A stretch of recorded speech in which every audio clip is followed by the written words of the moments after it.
You know what the #1 mistake lifters make over the age of 30 is? It's training harder instead of smarter. Let's face it, when you get over 30, your responsibilities go through the roof, and subsequently your time plummets that you can spend here in the gym. I'm in the fitness industry and I still now spend more time in front of my laptop than I do training here, which means I need to be super efficient with the sessions that I do. So this session is short, smart, and has 0 wasted volume. So let's get into it. So as you know, most important thing before any training session is a substantial mobility warm-up. Now, again, being protective of time when I'm thinking about what is going to be my warm-up for a given session, what's the movement that I'm going to be doing. So today we're going to be doing clean and jerk. I need to focus on squat mobility, so being able to break 90 degrees, being in a good comfortable position. And in addition to that, I need to warm up my front rack. They're the 2 areas that get punished in this session. First exercise, what I'm gonna do is I'm gonna take my 10-kilo plate and I'm gonna place it on the floor like so. All the exercises that you're gonna see in this warm up come specifically from the weightlifters mobility protocol, which if you haven't checked out yet, I'm gonna put a link in the bottom below in the description. What I'm doing is I'm hugging my feet outside the edges of the plate. Goal of this is to create enough room for my hips to sit between the ankles, okay? So we're getting a bit of a double bubble here. But from here, what I'm then gonna do is take my plate with my feet sat in that position and raise my plate up overhead. I'm holding at that end of range for a split second, controlling the lower, bringing the elbows back in between the knees so they're staying trapped out over the feet, and then driving up. Hold at this end of range. A few of you are gonna try this and be like, oh, suddenly that's so painful. But control under lower, trying to wake the muscles up in the mid to upper back too from that seated position. And this is a big mistake a lot of people make when it comes to mobilizing for weightlifting. 1, they don't use the element of load, and 2, they don't make the movement specific to what they're about to get into. So there, we're bottom of the squat, just like the clean, and 2, we're working overhead mobility or front rack, so we need to be able to keep the thoracic extended in the catch. So leads me nicely onto my next exercise. So we're going to be doing right backs here. Now this is a great one again for working thoracic extension, but also warming up the shoulders at the same time. So I've got a wall ball in my lower back here. If you don't have a wall ball, then you can find something similar of size. But what we're trying to do is we're trying to extend here through the back in this position. And from there, I'm taking the flats of the hands out behind the head, keeping the arms as straight as possible, and then returning to eye level. You'll see how I'm tucking my fingers around the side when I'm going back over the top like that. Really trying to stretch out the lats in this position. I love this one for opening up the chest as well when warming up for the clean. So again, I'll work sort of 10 to 15 reps specifically on that exercise. I'll focus a little bit on lower body, work thoracic extension. Now we need something a little bit more specific to the front rack. I've got a good one for you. What we're going to do now is a real simple one called turtle squats. Now, turtle squats is great because again, it mirrors the front rack position that we have when we're doing a clean. So from here, what I'm going to do is I'm going to go down to my squat position and then drive up, leading with the elbows. So I'm mobilizing the hips, the ankles, and the front rack position here in the bottom, and then standing up. You'll find for a lot of you that try this initially, you may get to about here and then you're round. Just make sure you're creating enough room for those hips to sit between the ankles, and you're really focusing on keeping those elbows high into the bottom position. Now, once you perform 10 reps of that movement, what you can then move on to as a final really good one is the duck walk. So flats the hands go underneath the plate like so, and then we're going through the duck walk, taking 1 step knee over toe, feeling the stretch through the hips and the ankles, keeping those arms locked out over straight, performing sort of 5 to 10 meters, stepping, taking my time, feeling the stretch each time, and then from there, standing on up. So once I've ran through these exercises, warmed up, again, being super efficient with time, what I always recommend everyone doing is a barbell flow before they get into their actual exercise. So I'm going to take you through a short barbell flow now as part of my clean and jerk session. Mobility is always the first thing that people will skip when they think, oh, I'm short for time, I want to get into my training session. But the truth is, it actually saves you time in the long run. Once you've mobilized all the key end positions that you're going to be getting into in a training session, you're already warm through that end of range, and it means that you can pretty much pick up a bar, run through a barbell flow, and then get straight into your training session. I'm just going to start off moving through a few front squats nice and slowly. And you'll see how I'm kind of holding in the bottom position there, feeling myself stretching out and then standing up. So I'll move through sort of 5 reps from there. Next thing that I'm going to do is start to warm up my set position. So I'll do a few clean stiff leg deadlifts. I'm warming up the posterior, the hamstrings, the back. I've got my clean grip on here. I'm just starting to loosen off through there. And again, performing 5 repetitions. From there, I'm going to progress into actually doing a few clean dead pulls. So I'm standing up, letting that bar slide, and setting the intention of keeping the bar close here as it passes the knees, and then rising shoulders up. So again, all of this is about just setting good intention and good positioning and feel for the actual clean movement. Once I've done my 5 reps from there, I'm now going to work on the turnover. So I'm just going down to this mid-thigh position, striking up and turning over. So we're just doing a few power cleans from hang. I'm focusing when I'm doing this on just letting the bar glance the thigh so it stays nice and close to the body. Like, big mistake that people make when they're doing power cleans or hang cleans is that. So what I'm thinking about doing is just letting it slide and stay super close. So I'm setting some intentions for my actual technical focuses for the clean right from the warm-up. I'm now just performing a few front rack rotations. And again, this is why the barbell flow comes into the actual warm-up too. And then from here, it's going to start to warm up the shoulders now with 5 presses from front rack. And then I'm going to finish off now with just practicing a few jerks. So I'm not putting in too much effort when I'm doing the jerk. I'm really just staying nice and tall, but focusing on those feet planting at the same time my arms are locking out. I'm feeling for that receive position here and then popping the bar down. And that's a good warm-up flow. I feel my heart rate's elevated now. I'm sweating a little bit. I did talk to you guys throughout that video, but follow along with that. Set good intention before we get into the training session. Again, if we want to be efficient with time, that's what we need to do. So now we're warm, let's get into the bulk of today's training session. Now, this is where most people go wrong. They start adding in loads of priming, extra exercises, and really blow out the length of their training session. Whereas you only really need 4 to 5 really high quality working sets to get some amazing adaptation. So with that being said, today what we're doing as well to be efficient with time is we're going to be doing 1 clean pull, 1 clean and jerk. So this is a great way to get some extra work in on the pulling phase of the lift, which for me personally is the weakest part of my lift. By using the clean pull as a complex, I'm getting some extra work in to fatigue myself in the thing that I find the most challenging from the floor before running through the clean and jerk. So this is a great way as well to be time efficient. My first few sets on the bar, I do take a little bit of time over to make sure I've got good discipline in my setup position. I know on my heavier ones, what I want to have is good change in speed. So I'm deliberately putting less effort into that pull so that I can change speed when I get into the clean. So that's something that I'm ingraining from really the first couple of sets that I'm doing. I always say I'd rather people spend more time warming up and feeling out good position and good technique on their lightest lifts as opposed to doing it when they get to their heavier ones, because else you start to feel like when you get to your working sets, your technique isn't 100%. Then you're gonna have to end up going back down if you start missing weight to iron out too, which is gonna really drag your session out. Now I must have coached like over 20,000 people, I reckon, firsthand how to clean and jerk over the last 10, 15 years of me weightlifting.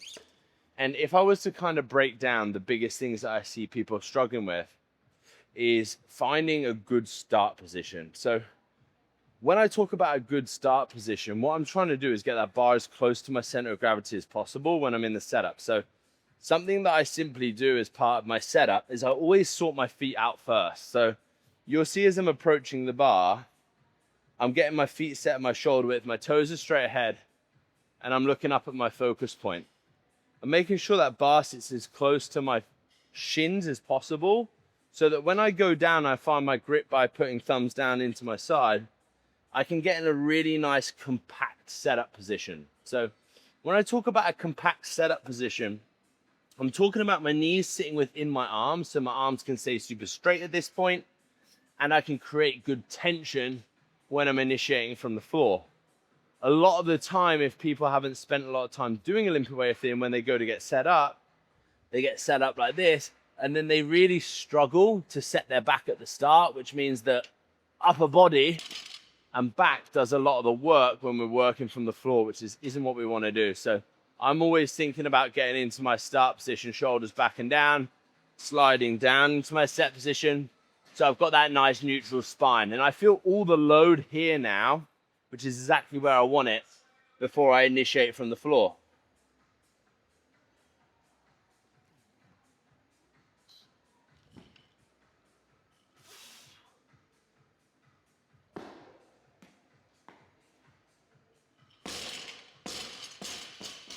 It kind of brings me nicely on to next thing that just kind of come to mind there when I was thinking about going through that lift. You heard me touch on effort a minute ago. With this being like less than 50% of my 1RM, it's 80 kilos that I just did there, I only need around 50% of my maximum effort through the middle phase of the lift to do it. And sorry, I spat there. So what I'm actually doing is only thinking about changing speed or putting the effort in when the bar gets to this part of the lift. So the pull, more than anything, is about staying in good position, keeping the bar close. And then when I come to accelerate, I'm just putting in the amount of effort that I need through that middle phase lift in order to get the height on the bar, to be able to receive it under control and use that bounce to stand up at the bottom position. So that's just something that I'm really mindful on these light weights. You'll see me sitting down in between sets. I want you guys to do that as well too in today's session. Like, you're going to rest and recover far quicker than if you're running around the gym in between sets. So I'm coming back here, and I'll normally take on a complex like this between 2 to 3 minutes between each set that I do. We're going to move up to 100 kg now. In terms of the jumps that I'm taking to build to my working sets, I'm jumping 10% now. So this is 20 kilos I'm adding to the bar. That is really the upper limit of what you want to be taking in terms of jumps as part of your warm-up. If you're jumping much more than 10% each time when you're lifting, it's going to feel drastically different when you go to pick the bar up off the floor, which is going to cause your technique to break down massively. So if you're watching this and you're new, getting into weightlifting, over 30 years old, don't be scared to take small jumps, because more than anything, what I'm worried about is you maintaining consistency in your technique. Not lifting heavier or getting to that working set and the technique breaking down. It's about ingraining good movement pattern, and you have to play the long game in the early stages of weightlifting. So if you have that little rule of thumb, don't jump any more than 10% to get to my working weight, you're going to be a hell of a lot more successful in keeping your technique consistent when it gets heavy. So now we're at 100 kg, and I'd say for most gents doing Olympic weightlifting, this is the holy grail. It is probably for women too, but it's a lot less common. But on a clean and jerk, this is the point where I find that people struggle to get much better without good technique. You can get away with being rawly strong, coming in and finding a way to get this sort of weight onto your shoulders and above your head, even if it's super ugly. But to get past 100 and 110, which is where most of my clients at TLZ get stuck when they come to me, you need to build a great foundation of technique. And I really feel like the most important thing when it comes to a good foundation of technique in the clean is, after we've built that great setup, now building great discipline in the pull, which is why this exercise is such a good one for you to be doing. Now, when I think about good discipline in the pull, every bit of you, when you've got a heavy load about to come off the floor, wants to bloody go and just rip the head off it. But as soon as you do that, you get put into a terrible position, and it makes it very difficult for you to use your strong muscles when you're working from the floor. So I kind of have a different approach on this in my head. When I'm doing the movement from the floor, I'm thinking about creating tension by setting the shoulders back and down, pushing the floor away with my legs, taking my head as close to the ceiling as possible and lengthening through the arms. That way, what I'm focusing on doing in this first phase is letting the big muscles do the work. So you'll see me be quite smooth in this first phase when I pick it up to almost take the tension and squeeze in this first phase, hold the extension, and then come down through the clean and jerk.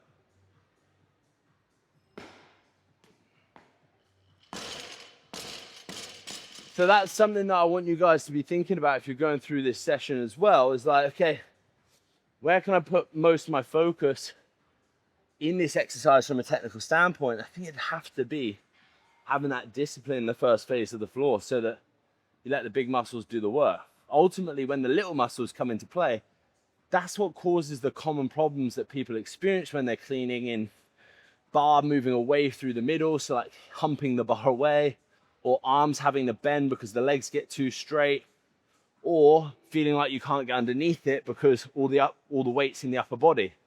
It all stems from that first bit. So it's kind of counterintuitive in a way, because we're thinking about actually being smooth and slow and accelerating as opposed to being aggressive and then being in a bad position and not being able to accelerate.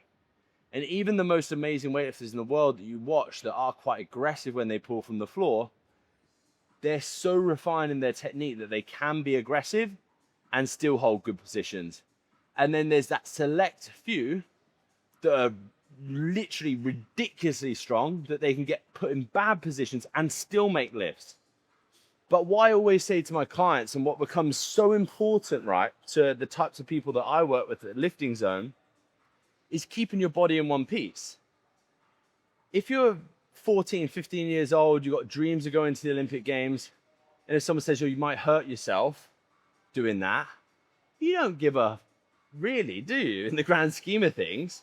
But the minute you get over 30 and you've got responsibilities, you've got a job to go to, you've got mouths to feed, your whole mindset starts to shift in the sense that if I get this wrong, or if I go too hard here and end up injuring myself, there's a whole array of consequences that are going to come into play. And that's a big, big thing that changes. And that's why I'm always so mindful when I'm thinking about programming and structuring for my clients. It's like, hey, I need to teach you a technique that's going to allow you to be consistent, reduce your risk of injury, but also allow you to train to a point where you're going to gain adaptation, but without overreaching. And that's where custom programming and structure becomes so, so valuable. We start to get heavier now and closer to the working sets on today's given session. The thing that's most challenging on this particular exercise is with doing the pull first, you feel fatigued in this bit from here to here. So subsequently, what happens is when you get to the top of the clean, you just rush down rather than extend. So for me, having that in mind, what I'm focusing on now, especially on the second pull, so when I'm doing the clean, is trying to stay tall and in this position for longer before I move down. So I'm, again, really activating, okay, for these 4 working sets, the main focus point.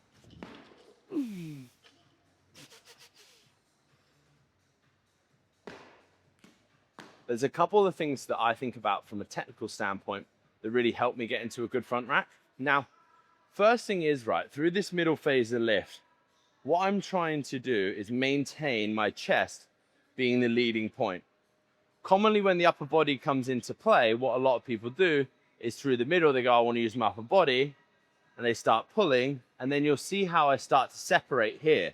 That causes my mid to upper back to round, which again can cause me to collapse even further when I'm in the receive of the clean. So what I do is I think about almost like this, and you can try this at home, put like a strap or something underneath your armpit. But when I'm doing my clean, I'm focusing on staying pinched here the whole way through so that as I extend, the shoulders go through the ears, and then my elbow moves from this position to this position into the front rack, which allows me to be a lot more efficient in the turnover. And you'll see this resulting in me being able to time the capture the clean really well on this next set. Okay, so watch on this set, guys, for like that timing. So when I talk about timing, I talk about efficiency of the turnover to the elbow and the bar cushioning when I'm catching. And that's coming because I'm thinking about maintaining hook grip.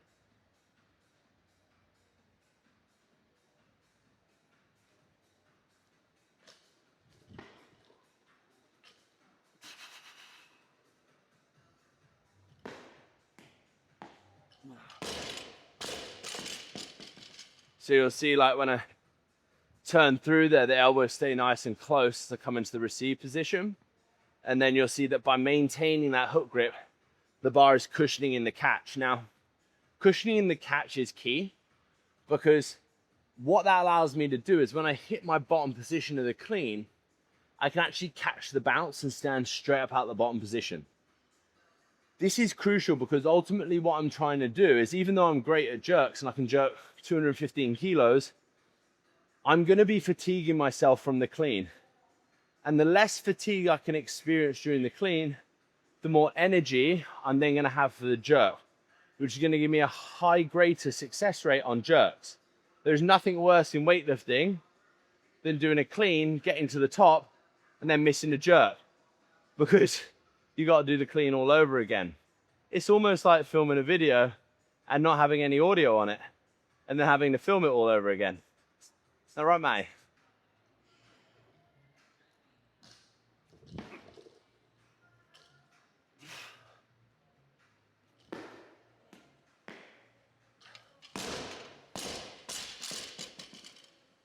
Absolutely okay. It's the last working set complete. It's time to move on to accessories. When I've been doing my cleans lately, when it gets heavy, I'm losing my rack position. Strength has always been my limiting factor as a weightlifter, not my technique. So therefore, if I'm going to get most bang for my buck in the second part of this training session, I'm going to spend my time doing front squats. But in addition to that, with a little caveat, I'm going to be doing pause front squat, which is crucial for me improving my receive position so I can stay nice and upright and not feel like I'm collapsing when the lift gets heavier. This is probably the bit where people go wrong when it comes to structuring a program. They do so many different exercises and things that they see on Instagram. They think, oh, that looks cool, but have no understanding as to what is the benefit of that exercise, and is it something that's actually going to help them with the flaws that they're struggling with. And this is where I start to go back in my mind and think, as great as generic programs are for giving someone structure, you really want to make significant progress, especially after the age of 30, and you need to be efficient with time. You want to make sure the exercise that you're doing is specific to your problems, which is exactly why, like I said today, we're doing something that's specific to mine. When I'm doing my pause front squats, what I'm focusing on doing is making sure that I keep a full grip on the bar, exactly the same way as I would do when I'm doing cleans. Although arguably I'd maybe be able to get heavier if I just did my front squats with a 2-finger grip, it's not going to carry over to my clean strength. So with that in mind, I'm always thinking on the accessory exercise that I'm doing it exactly like the exercise in its most classical form, making sure that I'm controlling the descent, staying tight in this bottom position, knees are forward, and then leading with the elbows when I stand up at the bottom. A big mistake that I see a lot of people make when they're trying to build strength, especially in the squat, is they rush this descending part and then they lose their position at the bottom. Instead, make sure you're always controlled, always thinking about going down slower than you stand up. And if you apply that principle to every squat that you do, you'll build strength much quicker and you'll improve the position much better. Remember, like, this exercise, as much as it's about building strength in my legs, it's also like the next step in mobility, because I've obviously got a great range of motion, but what I want to do is strengthen it further in my lowest position. And by ensuring that I'm going into that position when I'm doing this exercise, so it's going to make me make leaps and bounds in my mobility under load. So when I'm building up for my squats, I'm going to take slightly larger jumps. I'm already warm through that full squatting range that I went through when I did my clean. So therefore, I don't need to be as pedantic about the warm up here. So when I'm thinking about building strength and position, I want to be working around 70 to 85% for my working sets.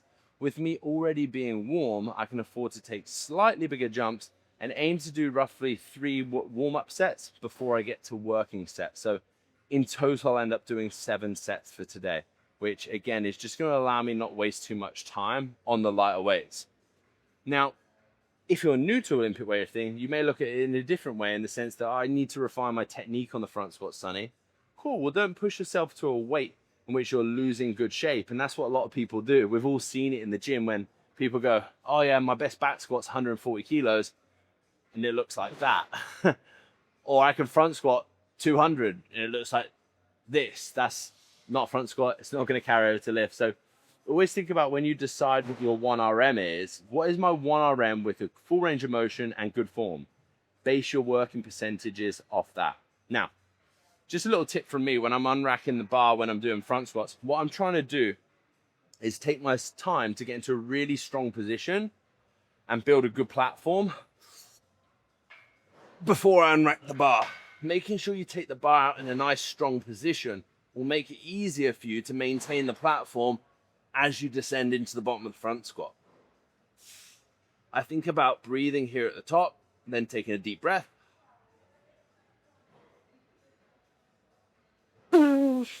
Holding that breath all the way down until I'm in the bottom position, and then only exhaling when I stand up and out the hole. That makes it much easier for me to maintain tension in the lowest part of the squat. Whenever I'm doing strength work, I can rest between 3 and 5 minutes per set on those working sets. So yeah, that can extend the session out to 20, 30 minutes, but it's important that you're having quality rest in between the sets that you're doing, especially if you're working at higher percentages, because else it's going to cause you to be going into those final sets under fatigue, and that's when technique is going to break down. You will always feel ready sooner to lift the weight than your body is actually ready to lift. So by taking the time to sit down, actually relax in between sets, will ensure quality on the sets that you're doing. This is even more important if you're only training 3 times a week in the Olympic weightlifting movements, because if we're doing maybe 4 to 5 working sets per exercise, but only half of them are quality, it's going to take you twice as long to get to the goals that you want to achieve. So rest is important, and value that. All right, final working set, let's go.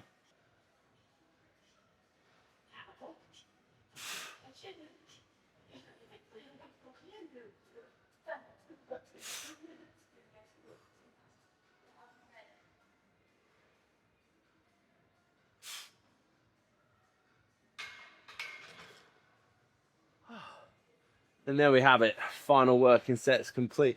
Now, what a lot of my athletes love to be able to do, considering CrossFit is their main sport alongside their Olympic weightlifting, is being able to stick some conditioning in alongside what they do on the weightlifting side of things, which I love to do as well. So with that being said, I'm going to be finishing off today's session with a little EMOM. It's going to be 15 minutes. First minute is going to be 18 calories on the ski. Second minute is going to be 18 calories on the bike. Third minute is going to be rest. So just because you're a weightlifter doesn't mean that you can't do cardio. And this is exactly what I do for my clients at the Lifting Zone. We build a plan that's specific to their goals, that's efficient with time, and give them the accountability, the coaching, and the education to ensure they learn the skills that's going to carry them through life with the knowledge to keep getting better at Olympic weightlifting, but also keep their body in one piece too. Each month I open up a few spots for people to be able to work directly with myself and my team at the Lifting Zone. The minimum term that I work with anyone is 12 weeks. This is how long I need with you to make significant impact on your training, take the guesswork out of this for you, and build a structure that's going to guarantee you results. If that sounds like something that's interesting to you, hit the link below this video and you can book in a free discovery call with me. We can find out a little bit more about what your goals are, what's holding you back, and build a strategy that's going to get you there as efficiently as possible. The Lifting Zone is designed for people that are really serious about making progress in their Olympic lifting. So if that sounds like you, go ahead and hit that link. See you in the next video.